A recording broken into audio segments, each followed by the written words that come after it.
Peserta RT 23 dengan 23 squad dengan sound duren balap pro audio yang membawakan tema Anteng Seger Kusuma ing tengah au. Beri tepuk tangan yang meriah.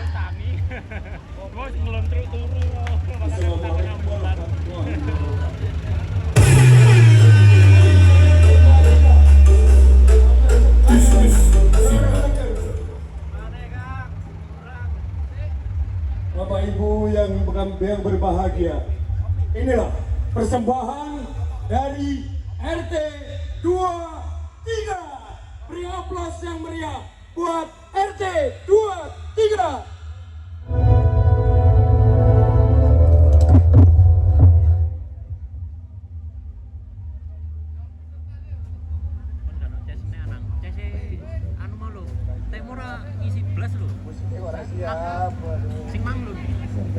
Siap. Monggo untuk peserta, apakah sudah disiapkan? Monggo koordinator. Siap. Sabun siap.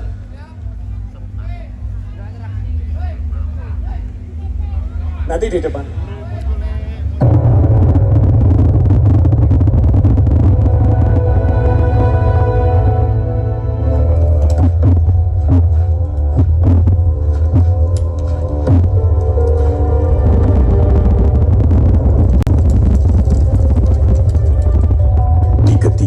Yang seolah menyentuh langit, di mana angin berbicara dengan suara yang lebih tua dari bahasa manusia, berdirilah sebuah gunung yang tidak pernah benar-benar tidur. Gunung itu bernama Bromo.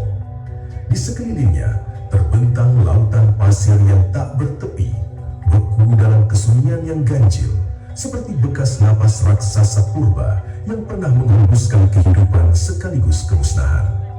Di kejauhan, kaldera Tengger membentuk lingkaran raksasa, seakan bumi sendiri pernah retak dan kemudian mengeras dalam luka yang indah.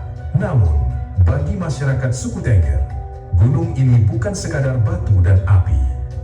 Ia adalah nadi leluhur. Ia adalah pintu antara dunia manusia dan dunia yang tak terlihat. Dan dari sanalah kisah ini bermula. Di masa ketika Majapahit mulai meredup seperti bara yang kehilangan kayu bakar. Harap bumi gonjang kanjeng, pedut mangampa-ampa, sinurung lan kuning manungsa, panguwasa kinarya Rinegem nganti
Joko Seger.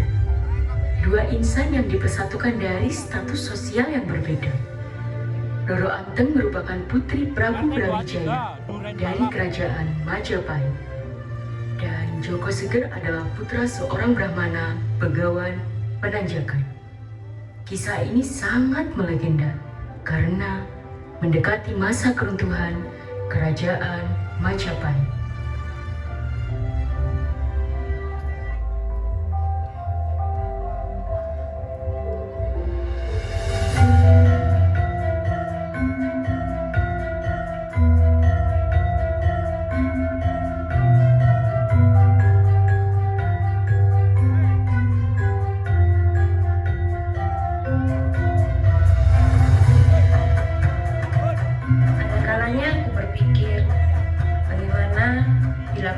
Seperti mereka juga segar.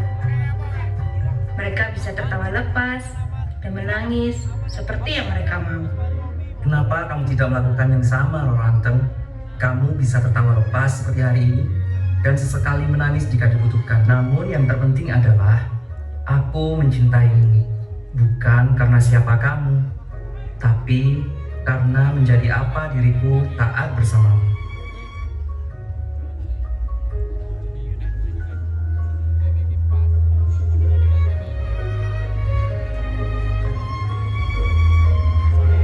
Tuan Agung Prabu Brawijaya masuki aula istana.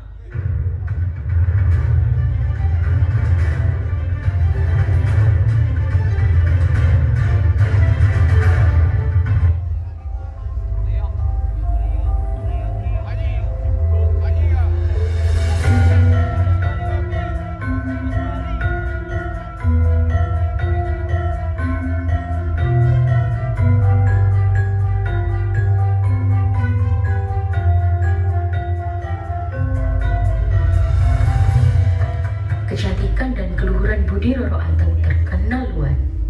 Dianggap sebagai titisan dewi. Banyak orang berdatangan ingin mempersunting. Kabar ini pun sampai ke telinga Resi Bima, seorang raksasa jahat dan sakti yang tinggal di lereng Gunung Bromo. Resi Bima masuki istana.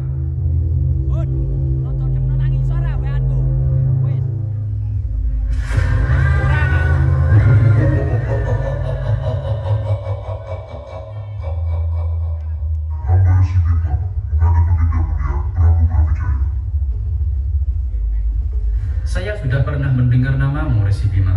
Siapa di penjuru Nusantara ini yang tidak tahu mengenai kehebatanmu? Namun, apa gerangan yang membuatmu datang ke istanaku? Aku ingin menyempurnakan sadaqku dengan ketulusan untuk membinanya. Aku sungguh tidak menduga niatmu, Resi Bima. Namun aku takut tak bisa membalas ketulusan niatmu ini. Maafkan aku karena hatiku sudah termiliki. Saya Resi Bima tidak menerima penolakan apapun.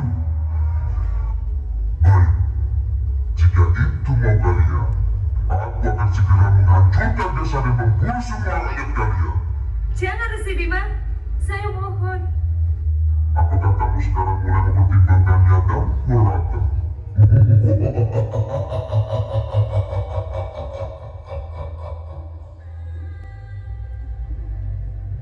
Baik, aku akan menerima pinanganmu apabila engkau bisa membuatkan lautan di atas Gunung Bromo. Itu mudah sekali, Budi. Tapi dengan satu syarat, semuanya harus selesai dalam satu malam sebelum matahari terbit. Baik, Roro Anteng. Akan aku buatkan sebuah lautan yang indah untukmu di atas Gunung Bromo. Tunggu saja.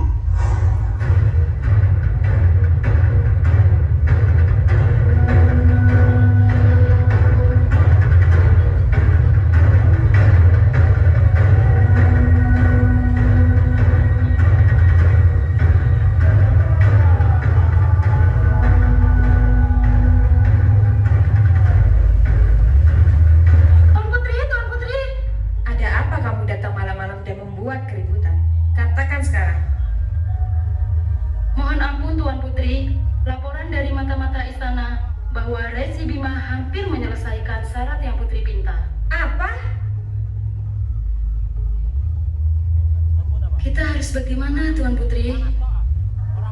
Kumpulkan seluruh rakyat. Yang perempuan harus menumbuk padi, yang laki-laki membakar jerami agar ayam jantan berkokok.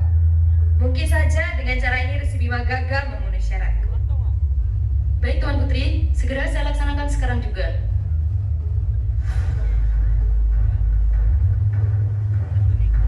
Jerami pun dibakar agar langit terlihat terang seperti pagi saat matahari mulai terbit. Melihat adanya semburat kemerahan di sisi timur, ditambah dengan adanya suara tumbukan padi dengan lesu, ayam-ayam jantan pun bangun dan mulai berkokok karena mengira bahwa padi telah tiba. Mengetahui subuh telah tiba, Resi Bima menghentikan pembangunannya dan menyadari tipu muslihat dari Roro Anteng. Resi Bima pun murka.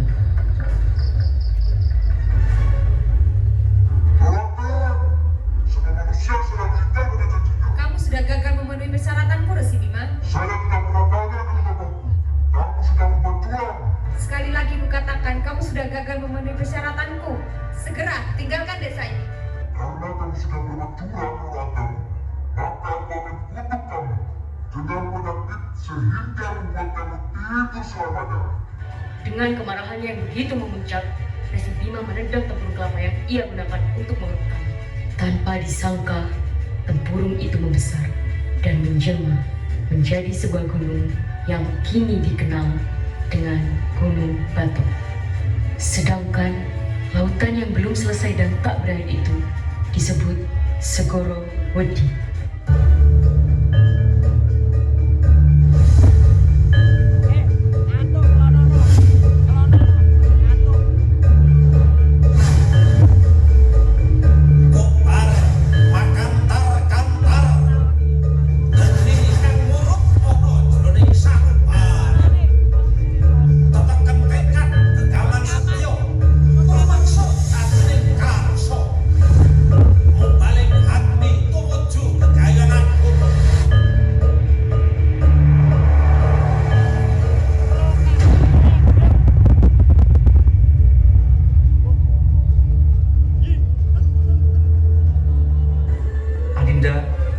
Bangun, berbicaralah padaku.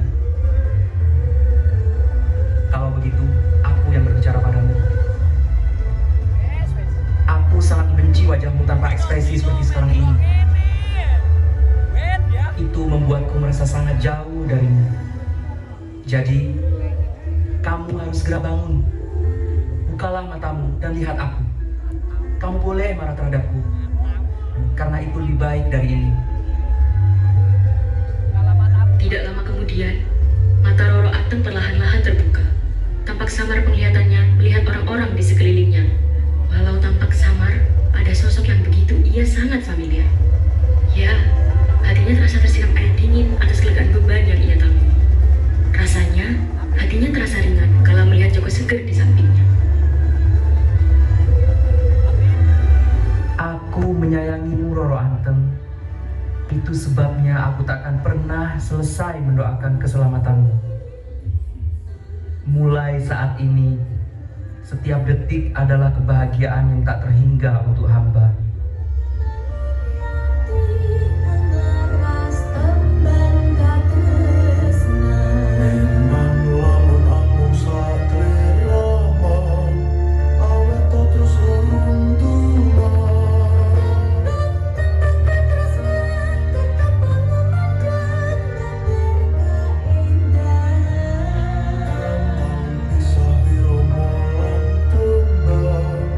Semoga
Dapur lurah piye?